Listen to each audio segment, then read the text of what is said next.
చిరుచినటువంటి ప్రియ దేవుని బిడ్డలైన మీ అందరికీ మన ప్రభువును ప్రియరక్షకుడైన యేసుక్రీస్తు నామములో ప్రత్యేకమైనటువంటి వందనాలు మీ అందరికీ తెలియజేస్తా ఉన్నాను.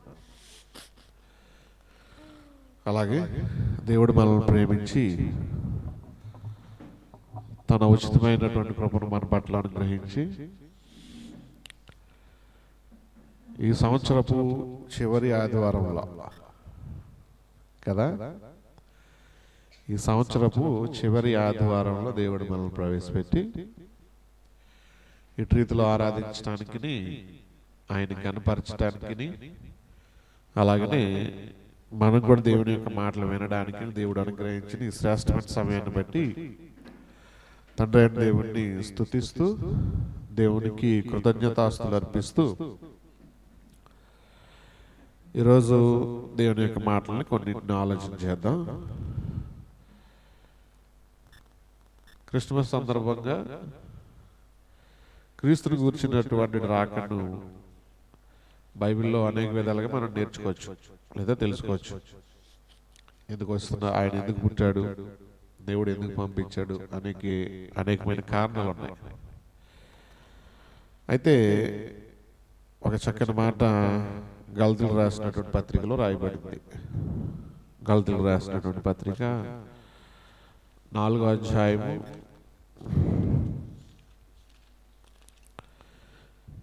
4వ వచనం. అయితే కాలము పరిపూర్ణమైనప్పుడు దేవుడు తన కుమారుని పంపెను అన్నాడు. సరిపోతాం. చిన్న ప్రార్థన చేసుకుందాం. ముందుగా పరిశుద్ధులైన తండ్రి, జీవగల నామానికి స్తుతులు స్తోత్రాన్ని పాసన సమర్పించుకుంటూ ఈ రాత్రికాల సమయంలో చిన్నమందిగా ఏకీభవించి తండ్రి నీ నామాన్ని గణపరుస్తూ మాకు కావాల్సినటువంటి ఆత్మీయమైనటువంటి ఆహారాన్ని పరిశీలన చేస్తున్నా తగిన సహాయం చేయండి. వినుచున్నటువంటి పిల్లలకి వినగల జీవన గ్రహించి మంచి మనసు ప్రసాదించి నీ మాటలు తెలియజేస్తూ ఉంటుండగా సమయోచితమైన ఆలోచన జ్ఞానాన్ని నాకు ప్రసాదించి బలపరచమని మా ప్రభువును ప్రియరక్షకుడైన క్రీస్తు యేసు నామములో ప్రార్థన అడుగుచున్నాము మా పరమ తండ్రి, ఆమేన్. కనుక కాలము పరిపూర్ణమైనప్పుడు దేవుడు తన కుమారుని పంపాడు. ఏ కాలం పరిపూర్ణమైనప్పుడు అని అంటే, కాలాల గురించి మనందరికి బాగా తెలుసు. చాలా కాలాలు ఉన్నాయి. మన జీవితకాలం ఉంది. అలాగనే మన జీవిత కాలంలో కూడా సంవత్సరాలకు సంబంధించి రకరకాలైన కాలాలు ఉన్నాయి. శీతాకాలమా, వర్షాకాలమా, ఎండాకాలమా, లేదా దేవుని కాలమా? ఏ కాలం పరిపూర్ణమైనప్పుడు దేవుడు తన కుమారుని పంపాడు అని అంటే, దేవునికంటూ ఒక ప్రణాళిక ఉంది.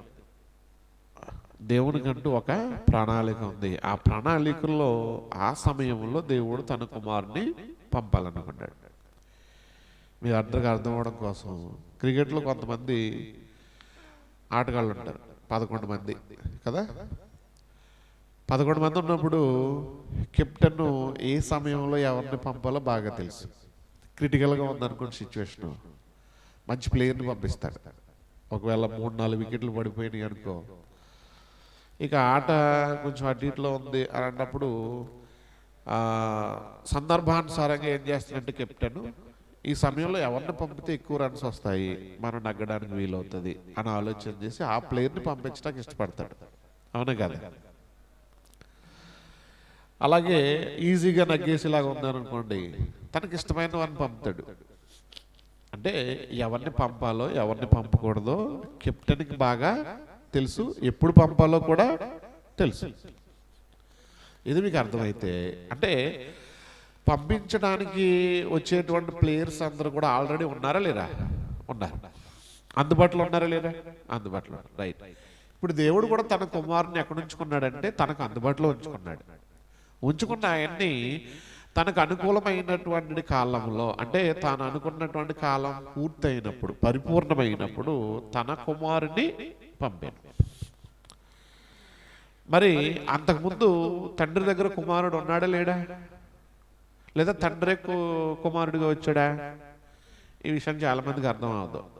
ప్రార్థన చేసినప్పుడు కూడా చాలా మంది ఎలాగే ప్రార్థన చేస్తారు. ఇప్పటికీ ఏమంటున్నారు? దేవ మీరు మా కోసం వచ్చారు, మా కోసం రక్తం కార్చారు. దేవుడు మన కోసం రక్తం కార్చాడా? తన కుమారుడైన యేసుక్రీస్తు రక్తం కార్చారా? తన కుమారుడైన యేసుక్రీస్తు రక్తం గారిస్తే. మరి ప్రార్థన మన వాళ్ళు ఎలా చేస్తున్నారు ఇప్పటికీ చాలా మంది అని అంటే, దేవా మీరే వచ్చారు, మన అవతారంలో వచ్చారు. చాలా ఇప్పటికీ కూడా చాలా మంది పెద్ద పెద్ద పాస్టర్లు ఈ మధ్యకాలంలో వెళ్ళిన క్రిస్మస్లో కూడా చేసిన ప్రార్థనలు ఇవే. దేవా మీరు నరావతారుగా వచ్చారు. ఎవరు? తండ్రి అయిన దేవుడట.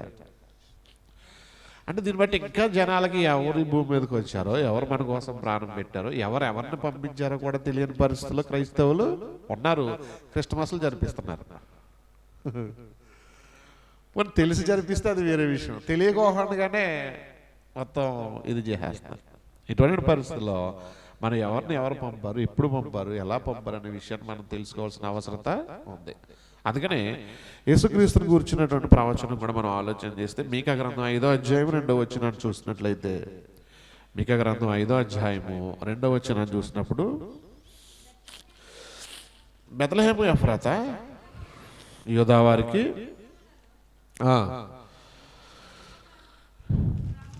నువ్వు స్వల్ప గ్రామమైనను నా కొరకు ఇశ్రాయేలీలను ఏలబోవాడు నీలో నుండి వచ్చును. పురాతన కాలం మొదలుకొని శాశ్వత కాలము ఆయన ప్రత్యక్షమవుతుండెను. ఎప్పటి నుంచి ఎప్పటి వరకు అట? పురాతన కాలం మొదలుకొని శాశ్వత కాలం వరకు.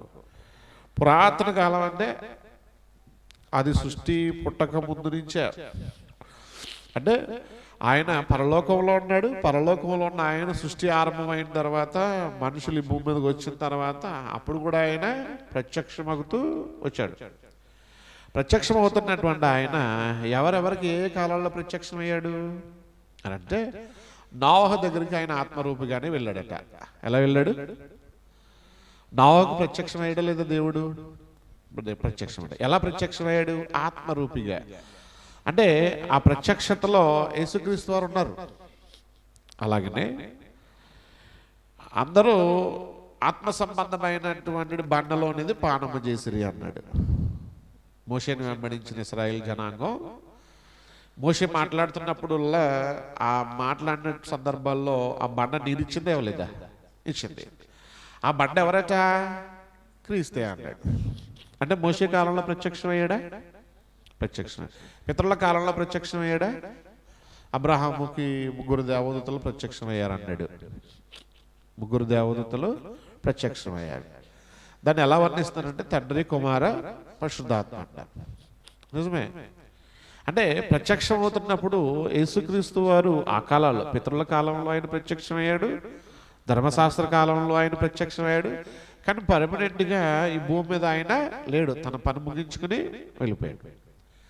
కానీ యేసుక్రీస్తు వారి భూమి మీదకి రావడానికి కొంతకాలం ఏర్పాటు చేశాడు దేవుడు. ఆ కాలం పూర్తవ్వాలంట. ఎంతకాలం అది? ఏ కాలం అది అని అంటే, పురాతన కాలంలో ప్రత్యక్షమైన యేసుక్రీస్తు కాలం పరిపూర్ణమైనప్పుడు దేవుడు తన కుమారుని పంపడానికి ఇష్టపడ్డాడు. మరి ఎప్పుడు పంపించాడు ఏంటి అనేది ఆలోచన చేసినట్లయితే, మత్తయి సువార్తలో 1వ అధ్యాయంలో ఒక చక్కని మాట రాయబడింది. 17వ వచనాన్ని చదవండి. ఇట్లు అబ్రహాం మొదలుకొని దావీదు వరకు తరములన్నీ 14 తరములు. దావీదు మొదలుకొని యూదులు బబులోనుకు కొనుపోబడిన కాలం వరకు 14 తరములు. బబులోనుకు కొనుపోబడిన మొదలుకొని క్రీస్తు వరకు 14 తరాలు. ఎన్ని తరాలు మొత్తం? 42. ఏంటండి? 42 కదా. 14 3 14 ఎంత? 42. అంటే 42వ జనరేషన్ ఎవరిదన్నమాట? క్రీస్తుది. మొదటి జనరేషన్ ఎక్కడి నుంచి ప్రారంభమైంది? అబ్రహాం మొదలుకొని. అబ్రహాము నుంచి క్రీస్తు వరకు మొత్తం ఎన్ని తరాలంటే 42 తరాలు. 42 తరాలు, 42 జనరేషన్స్. అంటే యేసుక్రీస్తును పంపించడానికి దేవుడికి పట్టిన కాలం ఎంత అన్నమాట? ఈ భూమి మీద ఉన్నటువంటి పితరులు లేదంటే భక్తులు అనబడుతున్న వాళ్ళ యొక్క కాలాన్ని, జనరేషన్స్ అన్నింటినీ కూడా పరిగణలోకి తీసుకుంటే పట్టిన కాలం యేసుక్రీస్తుది 42వ జనరేషను, తరము. అంటే ఈ 41 తరాలు కూడా దేవుడు తన కుమారుని పంపించడానికి ఏం చేశాడనమాట? నిరీక్షించాడు. పంపించడానికి ఇష్టపడడానికి లేదా పంపించడానికి సమయం తీసుకున్నాడు. ఎన్ని తరాలు? 41 తరం. 42వ తరం యేసుక్రీస్తుది. ఎన్నో తరం యేసుక్రీస్తుది? 42వది. ఈ క్రీస్తు వరకు 14 అన్నాడు కదా, 3 14 42. అంటే ఈ మొదట ఉన్నటువంటి 41 తరాలను కూడా దేవుడు ఏం చేశాడంటే పంపించడానికి సమయం ఇంకా అవ్వలేదు కాబట్టి, యేసుక్రీస్తును పంపించే కాలం ఇంకా ఉంది కాబట్టి ముందుగా వాళ్ళతో మాట్లాడుకుంటూ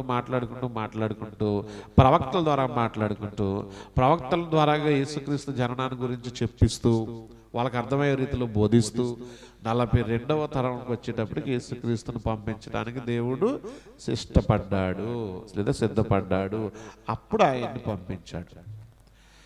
అంటే కాలం పరిపూర్ణమైందా అవ్వలేదా? దేవుడు ఇంతకుముందే పంపించవచ్చు కదా అని మనకు ఆలోచన రావచ్చు. దేవుడు ఇంతకుముందే పంపించాడు.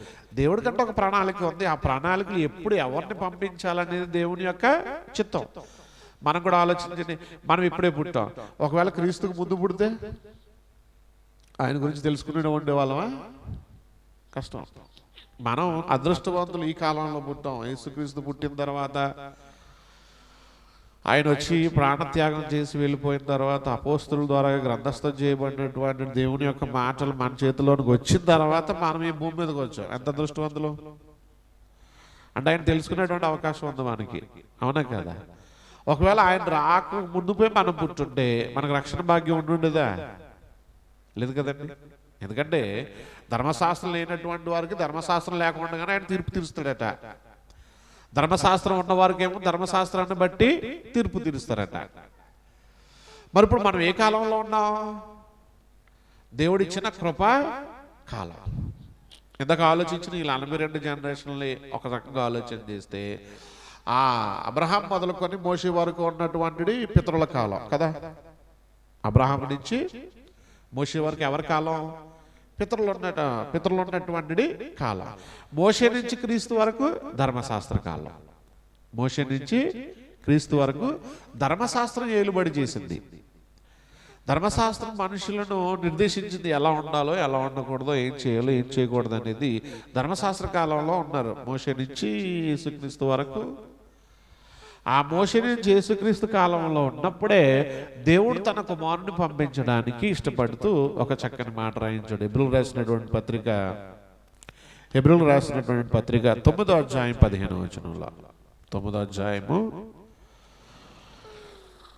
15వ వచనం, ఈ హేతువు చేత కట్ చేసేకు పూర్తిగా చదవడానికి ట్రై చేయ అమ్మా. మొదటి నిబంధన కాలంలో జరిగిన అపరాధముల నుండి విమోచన కలుగుటకై ఆయన మరణం పొందినందున నిత్యమైన స్వాస్థ్యమును గూర్చిన వాగ్దానమును పొందు నిమిత్తము ఆయన క్రొత్త నిబంధనకు మధ్యవర్తి అయి ఉన్నాడు అని చెప్తూ పాత నిబంధన గుర్తు చేస్తున్నాడు. చూడండి 15వ వచనంలో, ఈ హేతువు చేత మొదటి నిబంధన కాలములో జరిగిన అపరాధముల నుండి విమోచనమును కలుగుటకై.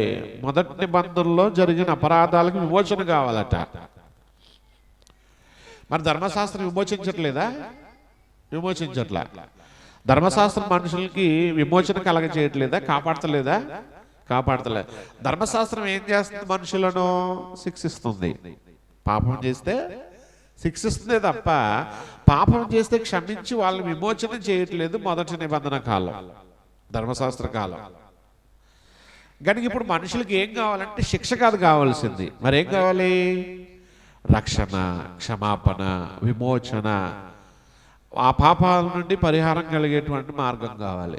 అందుకే మొదటి నిబంధన కాలంలో జరిగిన అపరాధముల నుండి విమోచనము కలుగుటకై ఆయన మరణం పొందినందున పిలువబడిన వారు నిత్యమైన స్వాస్థ్యమును గూర్చిన వాగ్దానం పొందు నిమిత్తం. అంటే పాత నిబంధనలో నిత్యమైన వాగ్దానం పొందేటువంటి అవకాశం లేదా? పాత నిబంధనలో లేదు.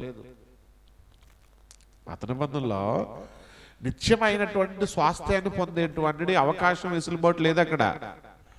మరి ఇప్పుడు వచ్చింది అది మనకి? క్రీస్తు వచ్చేసిన తర్వాత, ఆ పాదాన్ని కొట్టివేసిన తర్వాత, నెరవేర్చి కొట్టివేసిన తర్వాత, అప్పుడు పిలువబడినటువంటి వారికి నిత్యమైనటువంటి స్వాస్థ్యం పొందేలాగున, అంటే పరలోక రాజ్యాన్ని మనం పొందేలాగున యేసుక్రీస్తు ఏమై ఉన్నాడు అనమాట? మధ్యవర్తి అయి ఉన్నాడు. కనుక మధ్యవర్తిగా ఉండడానికి ఏ కాలంలో జరగాలన్నమాట? అటు 41 తరము గెలవాలి, లేదా మనం అనుకున్నట్లుగా ఈ 3 తరాలు గతించాలి. ఈ గతించిన తర్వాత అప్పుడు దేవుడు తన కుమారుని పంపాలి అని అనుకున్నాడు, పంపించాడు. అందుకనే ఆ కాలాల్లో దేవుడు ఏం చేశాడట? మనం అప్పుడప్పుడు చదువుతాం, ఆ అజ్ఞాన కాలంలో దేవుడు చూచి చూడనట్టు ఊరుకున్నాడు. ఆ అజ్ఞాన కాలాలను దేవుడు ఏం చేశాడట? చూచి చూడనట్టు. ఇప్పుడైతే అంతటను అందరను అప్పుడేంటి? అంతటా కాదు, ఒక సర్టెన్ కంట్రీ అంటే ఇజ్రాయెల్ మాత్రమే. దేవుడు ఎవరిని చూసాడప్పుడు? కేవలము ఇస్రాయేల్ మాత్రమే చూసాడు. అంతటా చూడలే, అందరినీ చూడలే. ఇప్పుడు ధర్మశాస్త్ర కాలంలో, పితరుల కాలంలో కూడా ఒక్కొక్కరిని చూసుకుంటూ వచ్చాడు. నోవాహు ఒకరినే చూశాడు కదా, అబ్రహాము ఒకరినే చూశాడు, ఇస్సాకు ఒకరినే చూశాడు, యాకోబు ఒకరినే చూశాడు. ఇప్పుడు యాకోబు నుంచి వచ్చినటువంటి 12 గోత్రాల నుంచి ఇశ్రాయేల్ జనాంగంగా ఉన్నారు కాబట్టి, ఇశ్రాయేల్కి దేవుడు ఒక దేశాన్ని ఇచ్చాడు కాబట్టి, ఆ దేశంలో ఉన్నటువంటి జనాంగం పైన దేవుడు దృష్టి నిలిపాడు అంతే. మరి ఇశ్రాయేల్ కానటువంటి అనేక జనాంగాలు ఉన్నాయి లేరా? హివీలు ఉన్నారు, ఎబీషీలు ఉన్నారు, ఫెరిజ్జీలు ఉన్నారు, మోయాబీలు ఉన్నారు, అమ్మోనీయులు ఉన్నారు. ఇశ్రాయేల్ కాని జనాంగం, అన్య జనాంగం చాలా ఉంది. కానీ దేవుడు వాళ్ళ మీద దృష్టి నిలపలే. అందుకనే అంతటా కాదు, అందరూ కాదు. అప్పుడేమో కొంతమందినే ఎంచుకున్నాడంట. అజ్ఞాన కాలాన్ని దేవుడు ఏం చేశాడంటే చూచి చూడనట్టున్నాడు. ఇప్పుడైతే అంతటను అందరను. ఒక దేశం కాదు. ఇప్పుడు దేవుని యొక్క ఆలోచన మారిందా? మారలేదా? మారింది. దేవుడు తన పిల్లలను కావాలనుకునేటువంటి విధానంలో అందరినీ యేసుక్రీస్తు ద్వారా కావాలనుకుంటున్నాడు. అప్పుడు ఇశ్రాయేలుని బట్టి, ఇశ్రాయేలు ద్వారాగా దేవుడు పరిచయమై వాళ్ళనే కావాలనుకున్నాడు, వాళ్ళపైనే దృష్టి నిలిపాడు, వాళ్ళనే ప్రేమించాడు, వాళ్ళకే దేవుడుగా ఉన్నాడు. మరి ఇప్పుడు అందరికీ దేవుడుగా ఉండాలనేది దేవుని కోరిక. దేవుడు అందరికీ ఒక్కడే అనేటువంటి విషయాన్ని కూడా అందుకే రాయించాడు. ఇప్పుడైతే అంతటను అందరూ మారు మనసు పొందవాలని అని అన్నాడు. అంటే యేసుక్రీస్తు ద్వారా దేవుడు మొత్తం తన యొక్క ఆలోచన అంతా కూడా ఈ ప్రజలకి, లేదంటే ఈ లోకానికి తెలియజెప్పాలనుకున్నాడు. యేసుక్రీస్తు ద్వారా ఈ లోకంలో ఉన్నటువంటి మనుషులందరికీ దేవుని యొక్క సంకల్పాన్ని నెరవేర్చాడు. అప్పుడు కొద్ది కొద్దిగా నెరవేర్చుకుంటూ వచ్చాడు అంతే.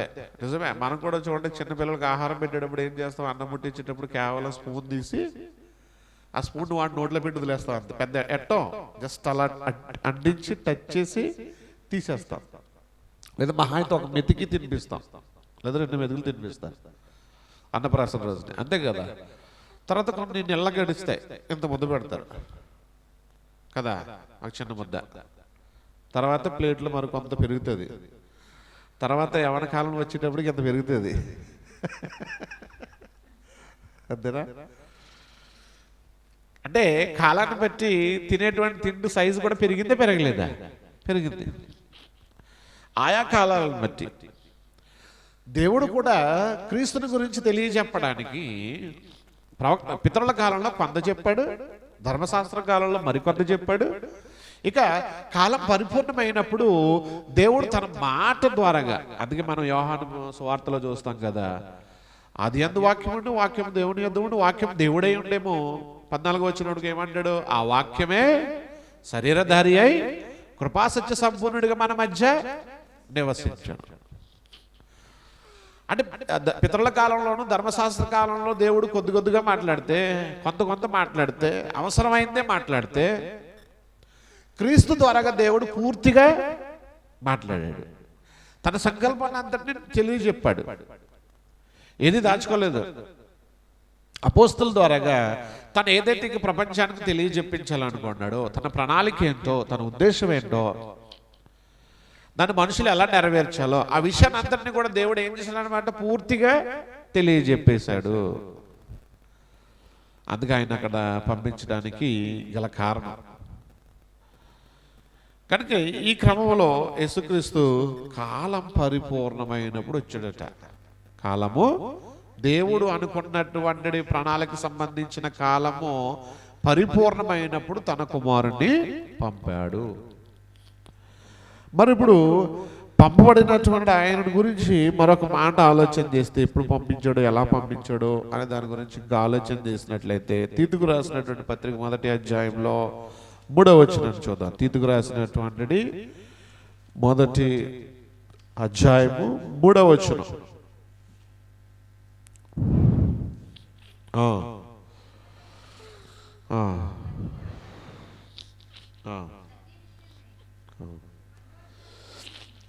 దేవుడు అనాది కాలమందే వాగ్దానం చేసిన గాని ఇప్పుడు మన రక్షకుడైన దేవుని ఆజ్ఞ ప్రకారము నాకు అప్పగింపబడిన సువార్త ప్రకటన వలన తన వాక్యమును యుక్త కాలముల యందు ఆయన బయలుపరిచింది.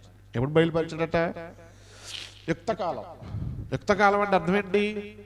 సరైన సమయం, సరైన కాలం, అంతే కదండి. యుక్తకాలం అంటే అర్థం ఏంటి? ఏది యుక్తమైందో అంటే అర్థం ఏంటి? ఏది మంచిదో, ఏది సరైనటువంటిదో అని అర్థం. ఇప్పుడు దేవుని యొక్క వాక్యాన్ని యేసుక్రీస్తు ద్వారా దేవుడు ఏం చేశాడట? యుక్త కాలం అందు బయలుపరచాడట. నిజమే. యేసుక్రీస్తు ఉన్నటువంటి ఆ కాలంలో కూడా ఇశ్రాయేలు శ్రమలు పడ్డారా లేదా? శ్రమలు పడుతున్నారు వాళ్ళు. అప్పటికి వాళ్ళు ఇంకా బానిసలుగా ఉన్నారా లేరా? బానిసలుగానే ఉన్నారు. ఆయా దేశాలకు చెదిరిపోయినటువంటి ఇశ్రాయేల్ జనాంగం అనేక విధాలుగా ఏమంటున్నారంటే బానిసలుగా ఉంటున్నారు. ఆ బానిసలుగా ఉన్నటువంటి వాళ్ళు యేసుక్రీస్తు కాలానికి కూడా బానిసలుగా ఉన్నారు. రోమా ప్రభుత్వంలో రోమ చక్రవర్తులు, వారి అధికారులు ఇశ్రాయేల్ని ఇంకా శ్రమలు పెడుతున్నారు, ఇశ్రాయేల్ని ఇంకా బాధలు పెడుతున్నారు. ఆ కాలంలో వాళ్ళు చేస్తున్న ప్రార్థనను దేవుడు ఆలకించాడు. అందుకే యూదా ఎఫ్రాతా బెత్లెహేమ, నువ్వు స్వల్ప గ్రామమైనను నా ప్రజలను పరిపాలించేటువంటి ఒక రాజు, ఒక రక్షకుడు నీలో నుండి వస్తాడు అన్నాడు. చిన్నదే ఆ గ్రామం, స్వల్పమైందే, కానీ రక్షకుడు కేవలం ఇశ్రాయేల్కి కాదు, లోకానికి కావలసినటువంటి రక్షకుడు నీలో నుండి వస్తాడు అన్నాడు. వాళ్ళ ప్రార్థన ఫలితం, దేవుని యొక్క సంకల్పం యేసుక్రీస్తుని భూమి మీదకి రప్పించడానికి గల కారణమైంది. అప్పుడు ఆయన వచ్చాడు. అందుకే ప్రజలందరికీ కలుగబోవు మహా సంతోషకరమైన స్వార్థమానము. అంటే ఇశ్రాయేల్ ఎంత సంతోషపడి ఉంటారు ఆయన చూసి. వారి ద్వారాగా మనం కూడా ఎంత సంతోషపడుతున్నాం ఈరోజు. కనుక పుట్టినటువంటి ఆయనను బట్టి ఇశ్రాయేల్కి రక్షణ వచ్చింది, మనకి రక్షణ కారణమైంది. కనుక దేవుడు తన సంకల్పాన్ని బట్టి, తన ఉద్దేశాన్ని బట్టి, తన యొక్క ప్రణాళిక మేరకు కాలము పరిపూర్ణమైనప్పుడు దేవుడు తన కుమారుని పంపించాడు అన్నమాట. రైట్.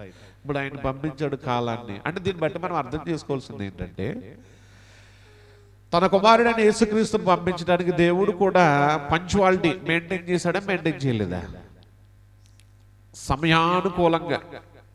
సమయానుకూలంగా దేవుడు తన పనిని కొనసాగించాడా లేదా? కొనసాగించాడు.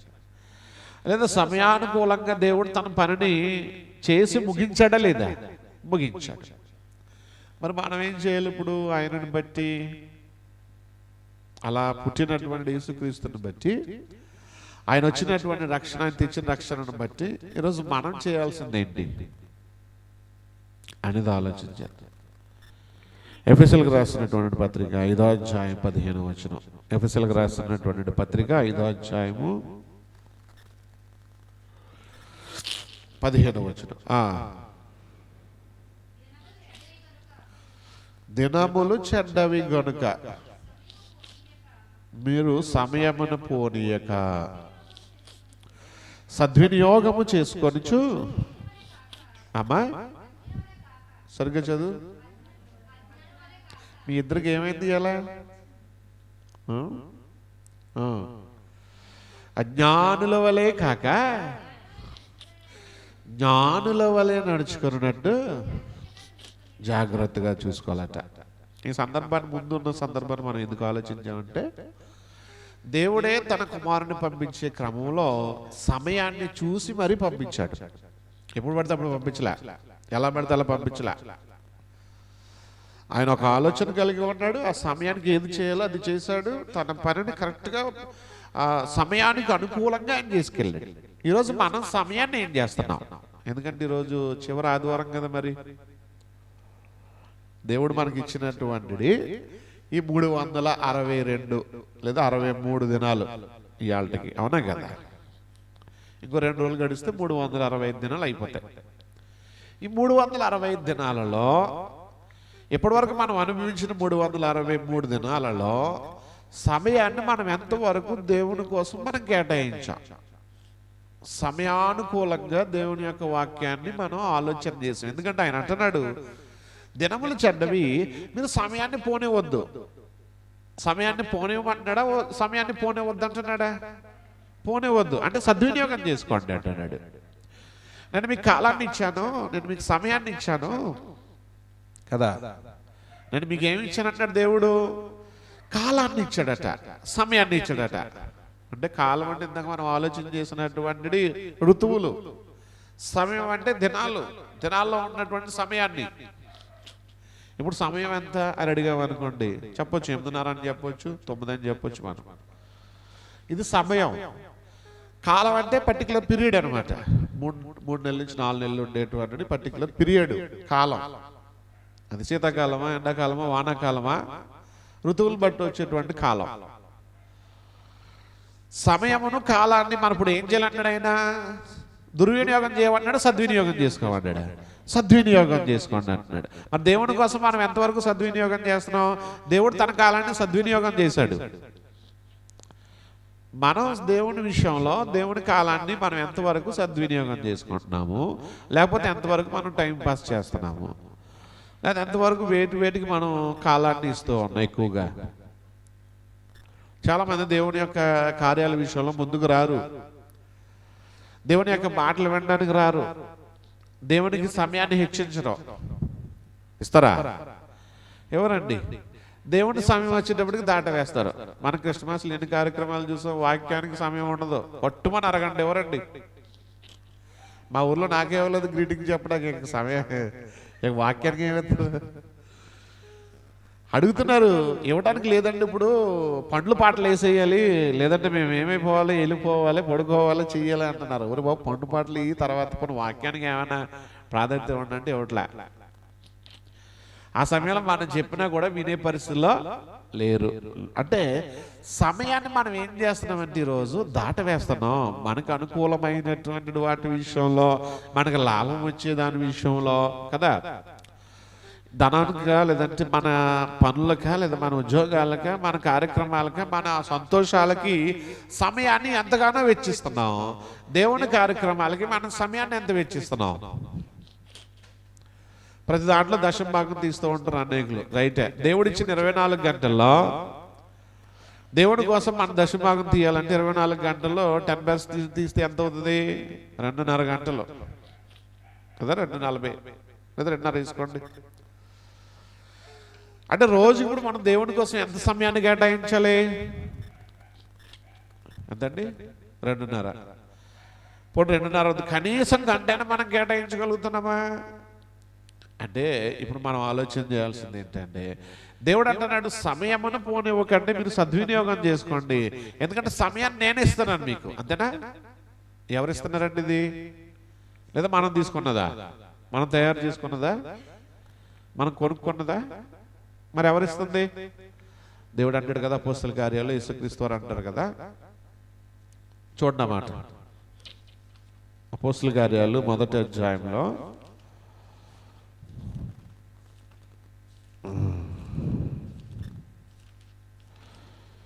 1వ అధ్యాయము 7వ వచనం, 7వ వచనం చదవండి. కాలములను సమయములను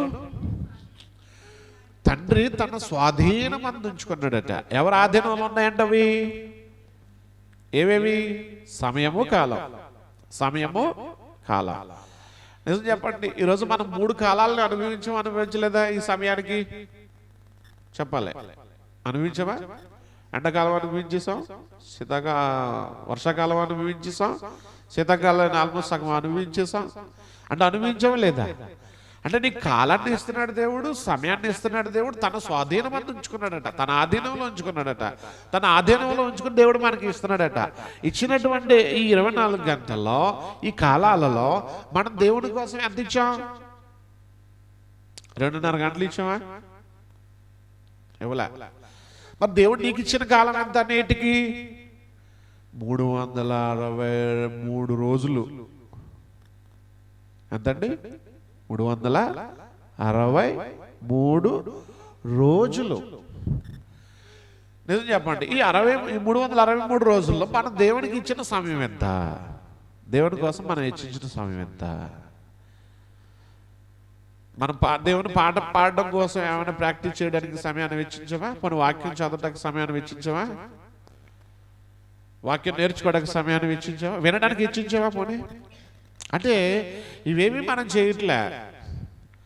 దేవుడేమో కాలానికి అనుకూలంగా తన కుమారుని పంపించి నీకు నాకు రక్షణ భాగ్యాన్ని ప్రసాదిస్తే, దేవుని కుమారులుగా ఉన్న మనం సమయాన్ని ఏం చేస్తున్నామంటే దుర్వినియోగం చేసుకుంటున్నాం, వ్యర్థపరుస్తున్నాం.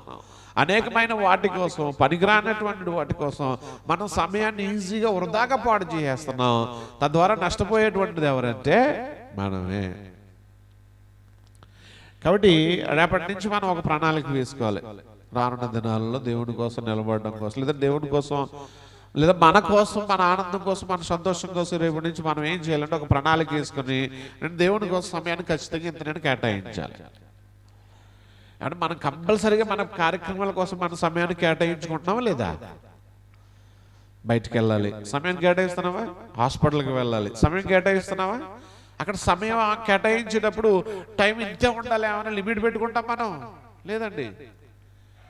వాళ్ళు ఎంతసేపు నెంబర్ వస్తుందో అని అక్కడ వెయిట్ చేసి ఉదయాన్నే వెళ్ళిపోతున్నారు.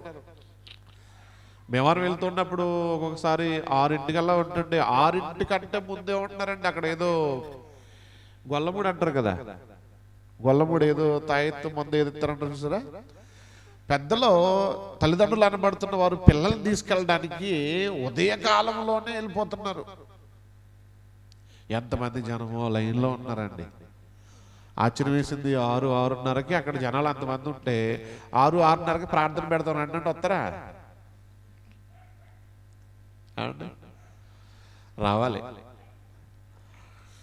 మనం ఏం చేయాలన్నమాట, అవసరమైతే ఆ సమయంలో కూడా దేవుని దగ్గరికి వెళ్ళే అవకాశాన్ని మనం ఏం చేసుకోవాలన్నమాట, కల్పించుకోవాలి. మనం ఆలోచన చేస్తే అవుతుంది. 10-11ంటికి మనం వెళ్ళట్లేదంటే 6 గంటలకు వెళ్తారా? ఇటువంటి పరిస్థితుల్లో సమయాన్ని మనం ఏం చేయాలన్నాడు ఇక్కడ, సద్వినియోగము చేసుకొనుచు అజ్ఞానుల వలె కాక జ్ఞానుల వలె. జ్ఞానుల గురించి మనం ఆలోచన చేస్తాం ఈ సమయంలో. కాలాన్ని బట్టి జ్ఞానులు నక్షత్రాన్ని ఆలోచన చేసి దాన్ని పరీక్షించారు లేదా? వాళ్ళు కూడా దేన్ని చూసి ఆలోచన చేశారట? కాలాన్ని బట్టి నక్షత్రాన్ని పరిశీలన చేస్తే ఆ పరిశీలన చేయబడినటువంటి నక్షత్రం ఎక్కడైతే యేసుక్రీస్తు పుట్టాడో అనేటువంటి వారికి విషయం తెలియజెప్పడం కోసం మార్గాన్ని చూపించిందంట. వారు కాలాన్ని పక్కన పెడితే జ్ఞానులు వారు యేసుక్రీస్తునికి అనుగుణంగా ఉండేవారా? లేదండి. అంటే కాలానికి అనుకూలంగా జ్ఞానులు ఉన్నారు కాబట్టి, దాన్ని పరిష్కారంగా తెలుసుకోవడానికి సిద్ధపడ్డారు కాబట్టి, ఆ కాలానికి సంబంధించినటువంటి ప్రయత్నంలో వాళ్ళు ఎవరు కనుగొన్నారు? వాళ్ళు యేసుక్రీస్తు వారి యొక్క జన్మదినానికి సంబంధించినటువంటి విషయాన్ని కనుగొన్నారు. ఆయన దగ్గరికి వెళ్ళారు, ఆయనని చూశారు, ఆయనను మొక్కారు, గొప్ప భాగ్యాన్ని వాళ్ళు పొందారు. చూసారా చూడలేదా? నిజంగా వాళ్ళు చూసారంటే జ్ఞానులు. ఆ జ్ఞానులకు ఉన్నటువంటి భాగ్యం పితరులకు ఉందా? అబ్రహాంకు ఉందా? లేదండి. మోషేకు ఉందా? అంటే ఈ ఇతరులు ఎవరికీ లేదు, కానీ ఎవరికి ఉంది? కాలానికి అనుకూలంగా పరిశీలన చేసినటువంటి జ్ఞానులకి యేసుక్రీస్తుని ఫైండ్ అవుట్ చేసేటువంటి గొప్ప అదృష్టం లభించింది. ఈరోజు మనం కూడా సమయాన్ని వృధాగా పోనించి దేవుని యొక్క వాక్యాన్ని కనుక మనం నేర్చుకోని పక్షంలో, వాక్యాన్ని మనం పరిశీలన చేయని పక్షంలో దేవుడు మనకు అర్థం కాడు, దేవుడు ఆలోచనలు మనకు తెలియవు, దేవుని యొక్క సంకల్పం మనం అర్థం కాకుండానే మనం అయిపోతాం. అలా అర్థం కాని పక్షంలో మనం దేవుని దగ్గరికి వెళ్ళే అవకాశం మనం పొందుకుంటామా? ఆ రోజు వాళ్ళు కాలాన్ని బట్టి నక్షత్రాన్ని పరీక్ష చేస్తే యేసుక్రీస్తుని ఫైండ్ అవుట్ చేశారు. ఈరోజు నీకు ఇవ్వబడినటువంటి కాలాన్ని బట్టి నువ్వు నేను కూడా ఆలోచన చేసి వాక్యాన్ని సరిగ్గా ఆలోచన చేసుకుంటే, వాక్యం పరిశీలించడానికి సమయాన్ని కేటాయిస్తే, దేవునికి ఇవ్వవలసిన సమయాన్ని దేవునికి ఇవ్వగలిగితే దేవుడు కూడా నువ్వు కనుగొనవలసినటువంటి మార్గాన్ని ఆయన నీకు కనుబరుస్తాడు, నువ్వు తెలుసుకునేలా చేస్తాడు. తెలుసుకున్నటువంటి దానిని బట్టి ఆయన దగ్గరకు వెళ్ళేటువంటి గొప్ప అవకాశాన్ని మనకు దేవుడు ప్రసాదిస్తాడు. ఊరకట మనం ఆయన దగ్గరికి వెళ్ళిపోగలమా? ఏమీ తెలియకోకుండా, ఏమీ నేర్చుకోకుండా, ఏమీ జ్ఞానాన్ని సంపాదించుకోకుండా కేవలం మనం నేను నమ్ముకున్న ప్రభావం నా దగ్గర చేర్చుకుంటేది అంత సులభతరమా? కాదు. మరి దానికోసం మనం చేయాల్సినటువంటి పనులు మనం చేయాలి. దానికోసం మనం కొంత ప్రయాసపడాలి. దానికోసం వాక్యాన్ని నేర్చుకునేటువంటి విధానాలు మనం కొంత కష్టపడాలి. లేకపోతే మనకు దేవుడు పరలోకాన్ని ఇవ్వడండి. కనుక ఈరోజు కాలం ఎంత ప్రాముఖ్యమైందో, దాన్ని మనం సంపాదించుకోవడానికి ఎంత ప్రయాసపడాలో, అది దేవుడు మనకు ఉచితంగా అనుగ్రహిస్తున్నటువంటి గొప్ప భాగ్యంగా దాన్ని మనం ఆలోచన కలిగి ఆ సమయాన్ని మనం పోనీయకుండా దేవుడికి ఇవ్వాల్సినటువంటి సమయాన్ని దేవునికి ఇవ్వడానికి మనం రానున్నటువంటి సంవత్సరంలో అయినా ప్రణాళిక వేసుకోవాలి, సిద్ధపడాలి. నేను ఇంత ఇస్తాను దేవుడికి, కంపల్సరిగా నేను ఇంత ఇవ్వాలి అని అనుకుని ఒక గంట అనుకుంటున్నామా, ఒక గంటన్నర అనుకుంటున్నామా, 2 గంటలు అనుకుంటున్నావా? అది ప్రార్థనకు ఉపయోగిస్తావా, చదవడానికి ఉపయోగిస్తావా, పాడడానికి ఉపయోగిస్తావా, పాట నేర్చుకోవడానికి ఉపయోగిస్తావా, పాటలు పాడడానికి ఉపయోగిస్తావా? ఓ సోదరుడు ఉండేవాడు, దుబాయ్లో పరిచయం అండి. దుబాయ్లో పరిచయం అయినటువంటి ఆయన ఇక్కడే చిట్టవరం దగ్గర వాక్యాన్ని నేర్చుకునేవాడు. మా దగ్గరికి వచ్చి అప్పుడే కొత్త ఉపేంద్రనాథ్ నాళ్ళు వస్తే చక్కగా వాక్యం నేర్చుకున్నాడు. అన్యుడుగా ఉన్నటువంటి వ్యక్తి దేవుళ్ళలోనికి వచ్చాడు, బలపడ్డాడు. ఇది 4-5 సంవత్సరాల కింద అనమాట. బలపడుతూ ఇక్కడికి వచ్చాక దేవుళ్ళలో ఉన్నాడు. మళ్ళా దేవుళ్ళలోంచి తొలగిపోలేదు. ఇప్పుడు ఇజ్రాయెల్ వెళ్ళాడు. ఇజ్రాయెల్లో ఉంటూ మంచి ఉద్యోగాన్ని పొందుకుంటూ అక్కడి నుంచి పాటలు రాయడం మొదలుపెట్టాడు. ఫోన్ చేశాడు అన్న నేను పాట రాస్తున్నాను, క్రీస్తు జన్మ గురించి పాట రాస్తున్నాను అన్న, ఇలా ఉందో చెప్పండి, ఒకసారి మీరు విని చెప్పన్నారు. బాగుంది తమ్ముడు అన్న మీరు అందరు నేర్పిన వాక్యాన్ని బట్టి చాలా సంతోషంగా నేను నేర్చుకుని ఈరోజు పాట రాయగలుగుతున్నాను. ఎంత సంతోషం వేసిందో ఏంటి! దేవునిలోకి అన్యుడిగా ఉన్న ఆయన ఒక 5-6 సంవత్సరాల కిందట దేవునిలోనికి వచ్చి నేర్చుకుని వాక్యంలో ఉంటూ పాటలు పాడుతూ పాటను రాయగలిగాడు. ఇప్పుడు అనేక పాటలు రాస్తున్నాడు. రాత్రి కూడా వేరొక పాటను రాసి పంపించి అన్న నేను మరొక పాటను రాశాను ఒకసారి చూడండి అని టైటిల్ ఏదో పెట్టాడు. అంటే దీన్ని బట్టి మనం ఏం అర్థం చేసుకోవాలి? సమయాన్ని ఎంత గొప్పగా ఉపయోగిస్తున్నాడు అతను. అంటే పాటలు రాయడం అంటే అంత ఈజీ ఏం కాదు. ఎంతో ఆలోచన చేయాలి, ఎంతో సమయాన్ని దానికోసం కేటాయించాలి. అక్కడ ఉంటూ ఉద్యోగం చేసుకుంటూ పాటలు రాస్తూ దేవుని గురించినటువంటి స్వార్థం ఆయన ప్రకటన చేస్తూ ఉన్నాడంటే, ఈరోజు దేవుని యొక్క బిడ్డలంగా మనం ఎదుగుతూ ఇన్ని సంవత్సరాలైనా ఇంతకాలమైనా దేవుని కోసం మనం ఏం చేస్తున్నాం అంటే, మనం కనీసం ఎవరో రాసిన పాటలు కూడా మనం పాడలేని పరిస్థితిలో ఉంటున్నాం. అంటే సమయాన్ని మనం దేనికి ఇస్తున్నామంటే మన క్రియలు దేవుని కోసం కనుబరచట్లేదు కాబట్టి, దేవుని కోసం మనం చేయట్లేదు కాబట్టి డెఫినెట్గా మనం సమయాన్ని దేవునికి ఇవ్వట్లే. మరి ఎవరికి ఇచ్చాం? మన కోసం మనం వాడేసుకున్నాం, లేదా టైంపాస్కి ఏ కార్యక్రమాలకు మనం ఇచ్చేసాం, వృధా అయిపోయింది. నిజంగా చెప్పండి, దేవుని కోసం మనం సమయాన్ని ఇచ్చిన వారమైతే ఆ సమయానికి ఇచ్చినటువంటి దానికి ప్రతిఫలంగా మనం ఏదో నేర్చుకుని ఉండేవాళ్ళం. నేర్చుకున్న దాన్ని మనం అనుభవించడమా, లేదా ఇతరులకు చెప్పడమా, ఇతరులకు తెలియజేయడమా ఏదో చేసి ఉండేవాళ్ళం. అవునా కదా? ఇప్పుడు క్రిస్మస్ అండి, ప్రాక్టీస్ చేస్తున్నారు. ఏవో స్కిట్స్ ప్రాక్టీస్ చేసే వాళ్ళు ఉంటారు, లేదా సాంగ్స్ ప్రాక్టీస్ చేసే వాళ్ళు ఉన్నారు. వాళ్ళు 20 రోజుల నుంచి నేర్చుకున్న దాన్ని ప్రదర్శిస్తారా, ప్రదర్శించరా? ప్రదర్శిస్తారు. ఆ 20 రోజుల నుంచి నేర్చుకోలేనాడు వాడు ఏం ప్రదర్శిస్తాడు? వెనక్కి వెళ్ళిపోతాడు. అంతే కదా, ఏం నేర్చుకోలే. కాబట్టి వాడు స్టేజ్ మీదకి రావడానికి ఏం చేస్తాడు? డెఫినెట్గా భయపడతాడు. అమ్మో, నేను నేర్చుకోలేకపోయాను, ఈ 20 రోజుల్లో నేను సమయాన్ని వృధా చేసేసాను, కాబట్టి నేను ఎదరికెళ్ళి ఏమి చెప్పలేను, నాకు రాలేదు, నేను చెప్పలేను, అది ఆ డైలాగ్ డెలివరీ నేను చేయలేను, లేదా ఆ పాట నేను పాడలేను, అందులో నేను పాల్గొనాను, కాబట్టి నేను వెనక్కుంటాను అంటాడు. నేర్చుకున్నవాడైతే ఎవరు చెప్పక్కల, డైరెక్ట్గా వెళ్ళి ఎదురు నిలబడతాడు. అంతేనా? నేర్చుకున్న దాన్ని ప్రదర్శిస్తాడు, నేర్చుకున్న దాన్ని తెలియజెప్తాడు. కనుక ఈ 2024లో మనం కాలాన్ని చాలా మంది ఏం చేశారంటే వృధా